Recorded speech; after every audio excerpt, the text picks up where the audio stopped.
আজকে তোমাদের model question 4th same এইচএসে যে কোয়েশ্চেনগুলো আছে তার সেট 1 আমি তোমাদের সঙ্গে ডিসকাস করব।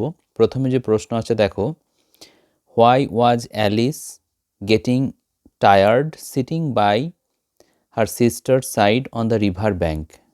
অর্থাৎ নদীর পাশে তার বোনের সাথে অথবা দিদির সাথে বসে সে কেন বিরক্ত অনুভব করছিল বা ক্লান্ত কেন হচ্ছিল। এখানে বলছে Alice was getting tired because she had nothing to do, তার কোনো কাজ ছিল না সেই জন্য বিরক্ত লাগছিল, ক্লান্ত হয়ে পড়ছিল। হার সিস্টার ওয়াজ রিডিং, তার দিদি পড়ছিল এ বুক, একটা বই, দ্যাট হ্যাড নো পিকচার্স, যেখানে কোনো ছবি ছিল না, কনভারসেশনস, কোনো কথোপকথন ছিল না, which made Alice feel bored, যেটা অ্যালিসকে বিরক্ত অনুভব করিয়েছিল, sitting by the river bank, সেই নদীর কিনারায় বসে। Question, what was Alice opinion on books without pictures or conversation? উত্তর দেখো, অ্যালিস ভাবতো দ্যাট বুকস উইদাউট পিকচার্স, যে বইগুলোতে ছবি নেই, অর কনভারসেশন, কথোপকথন নেই, ওয়ার ইউজলেস, সেই বইগুলো হচ্ছে অর্থহীন, অ্যান্ড আনইন্টারেস্টিং, এবং সেগুলো কোনো ইন্টারেস্টিং নয়। She felt such books were not worth reading, সে ভাবতো এই বইগুলো পড়ার যোগ্য নয়। Next question, what according to the tsar could ensure his success in every এন্ডেভর?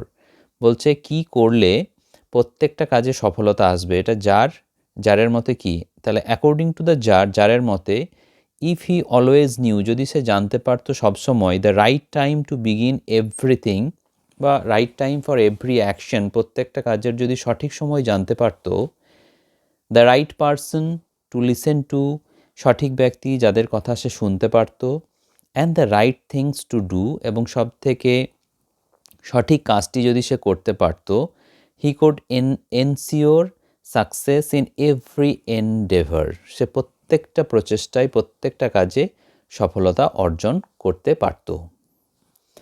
এবার দেখো নেক্সট কোয়েশ্চেন তোমাদের যেগুলো রয়েছে। প্রথম question, describe the hermit's physical features. উত্তর হচ্ছে the hermit was weak, hermit ছিল দুর্বল, was a weak old man, দুর্বল বৃদ্ধ ব্যক্তি, উইথ এ লং বিয়ার্ড, তার দীর্ঘ দাড়ি ছিল, হি ওর সিম্পল ক্লোথ, সে পরিধান করত খুব সাধারণ পোশাক, অ্যান্ড লুকড ফ্রেল, এবং দুর্বল দেখাতো, রোগা দেখাতো, টায়ার্ড ক্লান্ত, অ্যান্ড পুওর, এবং দরিদ্র দেখাতো। তারপর হক রুস্টিং থেকে দেখো কি প্রশ্ন দিয়েছে, what are the 4 main themes that are explored in hawk roosting? Hawk রুস্টিংয়ের 4টি মেন থিম কী কী?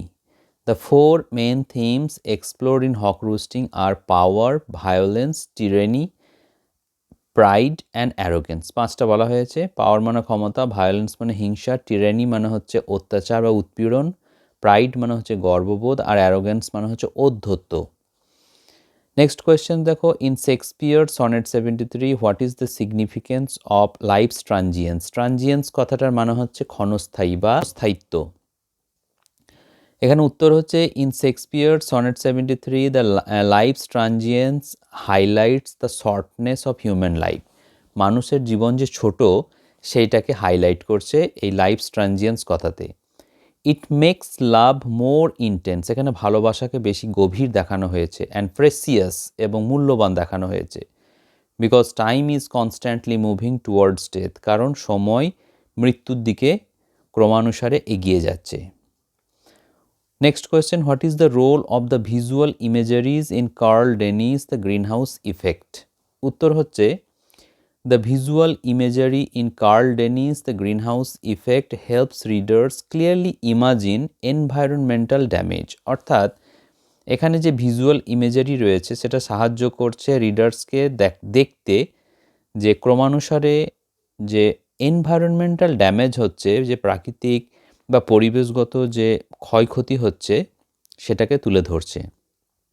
ইট makes the abstract idea of global warming, এই গ্লোবাল ওয়ার্মিংয়ের যে আইডিয়া, যে ধারণা, সেটাকে কি করছে, মোর রিয়েল অ্যান্ড অ্যালার্মিং করে তুলছে। রিয়েল মানে হচ্ছে বাস্তব, আর অ্যালার্মিং মানে হচ্ছে বিপজ্জনক করে তুলছে।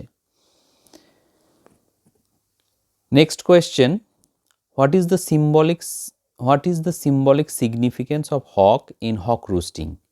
উত্তর হচ্ছে দ্য হক সিম্বলাইজেস, হক মানে হচ্ছে বাজ পাখি, সিম্বলাইজ মানে হচ্ছে প্রতীক হিসাবে অর্থ প্রকাশ করছে অ্যাবসোলিউট পাওয়ার, একদম চূড়ান্ত ক্ষমতা, অ্যান্ড ডিকটেটরশিপ, ডিকটেটরশিপ মানে হচ্ছে একনায়কতন্ত্র। ইট রিপ্রেজেন্টস রুলার্স, এটা এমন একটা শাসককে রিপ্রেজেন্ট করছে, তুলে ধরছে, হু মিস ইউজ পাওয়ার, যে কি করছে মানে ক্ষমতার অপব্যবহার করছে, অ্যান্ড বিলিভ এবং বিশ্বাস করছে, দে আর সুপ্রিম, যে সে হচ্ছে একদম সর্বোত্তম, সবচেয়ে বড়, অ্যান্ড আনকোয়েশ্চেনেবল, এবং তাকে প্রশ্ন করা যাবে না, এই রকম। যেমন হিটলারের উদাহরণ আমরা দেখতে পারি। নেক্সট কোয়েশ্চেন, গ্রামার আছে দেখো, I don't think I will be able to make it, I missed the bus. উত্তর হবে I don't think I will be able to make it because দিয়ে করছে complex, I missed the bus, এটা হচ্ছে একটা adverbial ক্লজের example. Next, nobody knew where to go, so we asked some random people for directions to the hill. এখানে split করতে হবে। প্রথম স্প্লিটের লাইন হচ্ছে nobody knew where to go, আর দ্বিতীয় হচ্ছে we asked some random people for directions to the hill. এবার সেকশন বিতে যে প্রশ্নগুলো রয়েছে, এখানে প্রথমে আছে দেখো, fill in the blanks with suitable articles and prepositions. প্রথমটা হবে এ লার্জ হাউস, তারপরটা হবে on the south side of Governor Square, এসটা হবে না, Governor Square was ablaze at, সময়ের আগে অ্যাট হয়। নেক্সট কোয়েশ্চেন্স দেখো, Alice said the train left as soon as I reach the station. এখানে যে শূন্যস্থান আছে পূরণ করতে হবে। Alice said that no sooner did she reach the station then the train left. তাহলে এখানে প্রথমটা নো সোনার, দ্বিতীয়টা দেন, আর তৃতীয়টা লেফট। তাহলে প্রথম মডেল কোয়েশ্চেনের উত্তর হচ্ছে এইগুলো। তোমাদের পরবর্তী আবার আমি নেক্সট যে সেট আছে সেই সেটের আনসার তোমাদেরকে করে আমি পাঠিয়ে দেবো। আর এইখানে যে উত্তর আমি করেছি এটাকে পিডিএফ আকারে আমি এই ভিডিওর শেষে একটা লিঙ্ক দিয়ে দেবো, সেখান থেকে তোমরা এই পিডিএফটা ডাউনলোড করে নিতে পারবে, যাতে তোমরা আনসার হিসাবে সেগুলো প্রিন্ট আউট বের করে বাড়িতে পড়তে পারবে।